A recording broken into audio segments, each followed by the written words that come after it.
চলো পিৎজা বানাই। পিৎজা কীভাবে বানাই, কীভাবে কী হয়, রান্না বান্না নিয়ে আমার আসলে কোনো আইডিয়াই নেই। By the way, hello everyone, আসসালামু আলাইকুম, welcome back to my another video.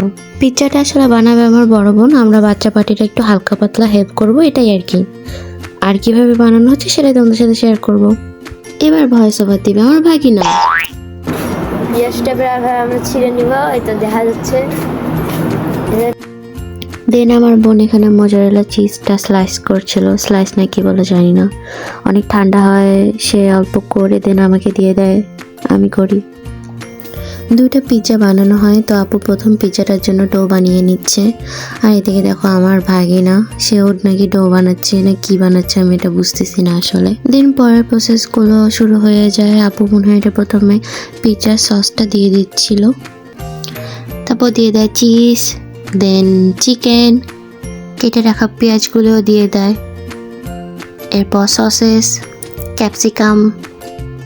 আসলে কত ইজি লাগতেছিল পিৎজা বানানোটা, আমার কাছে অনেক ইজি লাগতেছিল। আসলে মনে হয় বানানোটা ইজি, কিন্তু যা যা দেখা যাচ্ছে এগুলো সব কিছু হাতের কাছে রেডি করে রাখলেই হয়েছে, তাছাড়া বাকি সব আমি নিজেই বলতেছি ইজি, কিন্তু আসলে আমি নিজেই কখনো এসব রান্না বান্না করিনি।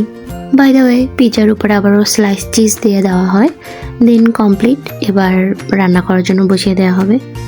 ও আচ্ছা, কিছু অলিভসও দিয়ে দেওয়া হয়েছিল গাইস, মনে ছিল না বলতে। দেন রান্না বসিয়ে দেওয়া হয় প্রায় 10 মিনিটের জন্য, বা তারও কিছু কম সময় লাগে।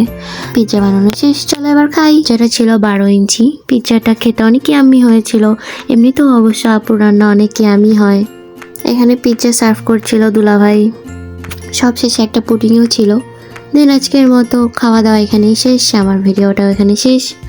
যদি তোমাদের ভালো লাগে লাইক কমেন্ট করবো অবশ্যই। আর আমি যেহেতু রান্নাবান্না একটু কাঁচা, তাই আমি তোমাদেরকে প্রপার রেসিপিটা শেয়ার করতে পারিনি, যখন আমি শিখবো তোমাদেরকে শেয়ার করব। আজকের মতো আল্লাহ হাফেজ।